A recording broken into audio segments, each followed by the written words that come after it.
What's up, beauties? Today we're going to be doing a beautiful kinky curly wig featuring my quality hair. We're going to be turning it into this beautiful cornrowed goddess of a look. Going to be bleaching the knots for you guys, braiding it up for you guys, all that jazz. So if you're interested, keep on watching.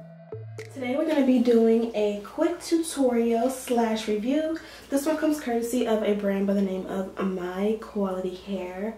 So honestly, I did not want to do a long intro in the beginning, so you will find the unboxing at the very end.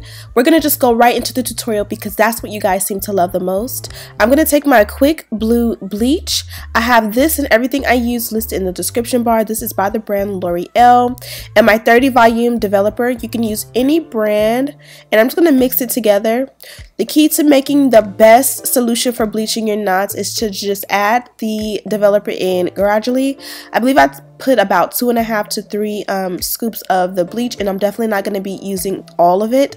And as you guys can see, I just keep feeding in little by little of the developer because you want it to be a nice thick cakey consistency. You don't want it loose or runny by any means, or think about it, if it's loose and it's like runny, it's gonna run right through your tracks and onto, or I'm sorry, right through your lace and onto your tracks. So this wig did have baby hair, so I did decide to take a wet brush and just brush the hair backwards so that none of the baby hair is in the way whenever we bleach.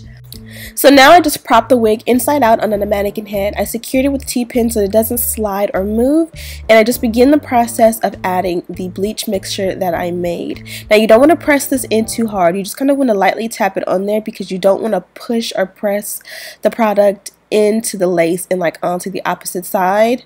Lately I've been having trouble with bleaching my knots. I used to believe the bleach knot queen, but every time I do it, it's still not perfect, which is why I keep doing it on camera for you guys. This time around I feel like the baby hair, the edge area process faster, so I would recommend that you go ahead and you start from the back and the sides and do the front baby hair at the very last moment. That way that'll process less. I left the bleach on for 20 minutes and I headed over to my sink. Before you rinse it out, make sure that you check it, like flip it inside out and look at the knots from the opposite side and see if you see any black dots. If you don't see any black dots, it's bleached. Now I used a purple shampoo to wash the hair thoroughly, get all of the bleach out, and then wash it really good. You're going to be putting this on your hair, so you don't want it to be like bleach and products. You also don't want it to look weird. I deep conditioned with silicone mix. I was able to rinse it out right away just because the hair is already a great quality. It didn't really need to sit in. So off camera I went ahead and I tweezed it. It was kind of pre-tweezed, so it was pretty good to go. But I did off camera go ahead and tweeze it just a little bit more. Tweezed or shortened my baby hair, and I went ahead and swooped the baby hair last night. I also added tons of product. The product that I used for the actual hair is listed in the description box, and I let that sit overnight to form the baby hair. Now the way I cut out the excess lace is a little bit different than what I normally do. I kind of curved it around the baby hair that I formed, which is just a different option. Normally I would not do this, but it looked okay when it was all said and done. But definitely if you don't like the way the lace is like going around each swoop, you can definitely just go ahead and cut off the lace before you form your baby hair. That way it can just go the normal like straight across kind of sort of way. Now here I am adding my powder to my parting. I did bleach the knots, so you don't necessarily need powder, but you guys can see the baby hair area was a different color than my skin tone. Now here I am trying to lightly bond the wig down. I do find that the wig bonded down just looks so much better these days that it's hard for me to not do so. My cheat way is using the blast free spray, and that's how I apply my lace to my hairline.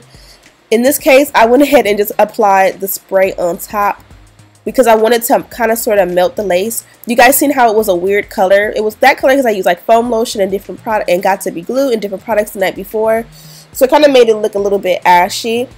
So by adding that spray, it kind of brought the color back, and I'm still gonna, fix it even more a little bit later. So as you guys seen from the very beginning, we had braids in the front. So I just went ahead and started the braids. Now everyone braids a little bit different. I'm still not a professional, so to speak, at braiding. I also am not a professional when it comes to parting. So I kind of just parted the wig and just hope for the best.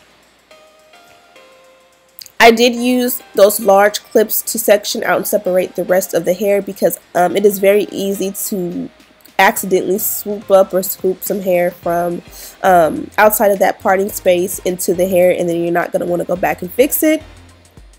But I think I did pretty okay considering I'm still a beginner at braids.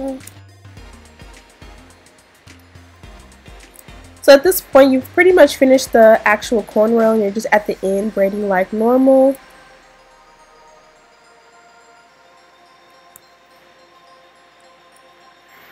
And I did the first one almost all the way through on camera so you guys can see like actually what I did.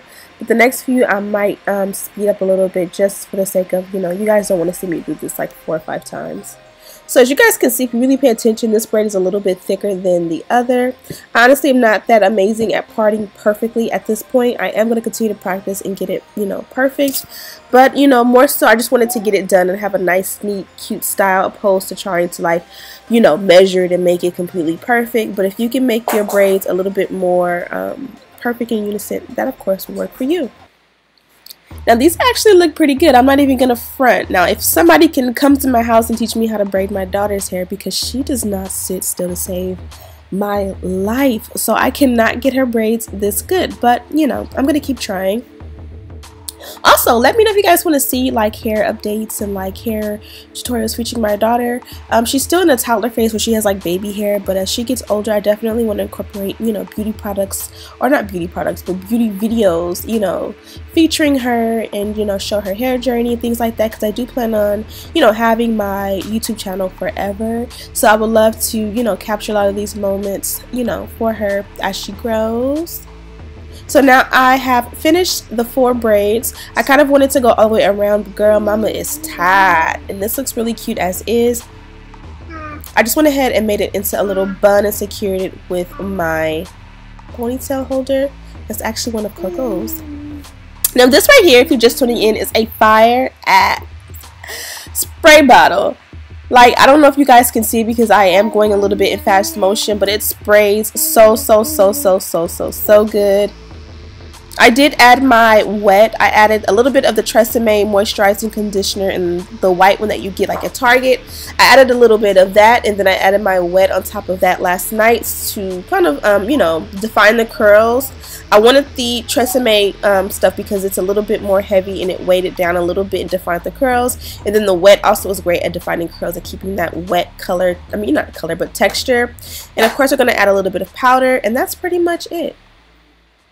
Okay, so I'm about to put on some makeup because I'm feeling really cute, and I feel like I'm going to be even fire if I go ahead and put on some lashes and some foundation and just get this look right for some pictures for the gram.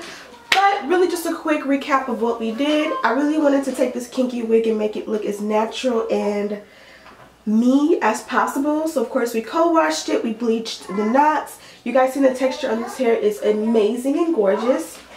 Also, the frontal is pretty gorgeous as well.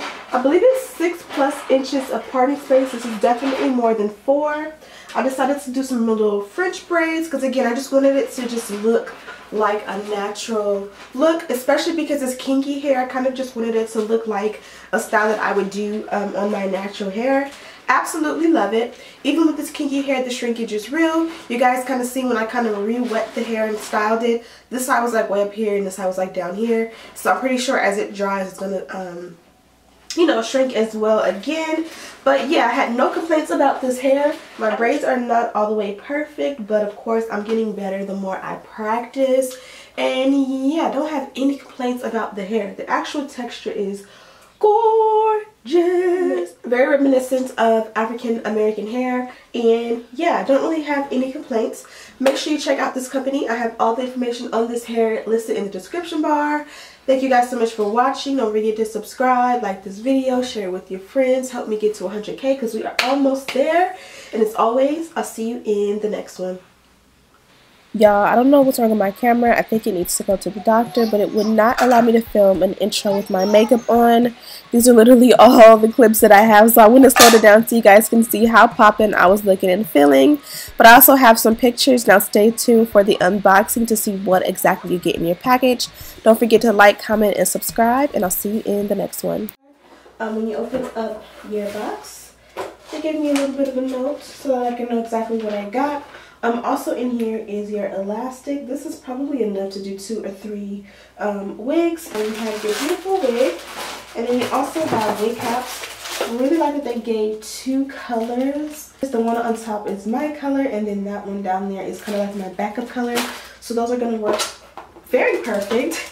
Also, they gave me a pink comb. Love this hot pink here, so that's going to get used on a lot. And then, like, how did they know? This is my favorite Holy Grail brush. A new one. Now, compare. This one used to look like this one. You see how the bristles actually move? The bristles don't move, and that's just what happens when you use Got to Be Glued. So make sure that if you purchase one of these, you take care of it. I always have the link to this in the description bar. So basically, if you want one of these, they're only like $3 on Amazon. So go ahead and get you one, linked down below. So let me go ahead and get my little cheat sheet. So this one here is a 360 lace frontal wig. As I said before, it's 180% density, and it is a kinky, curly Indian virgin hair pre-plucked wig. I think that's all you need to know. 18 inches. The lace color is medium brown, and then the cap is a medium, which is a size 22.25.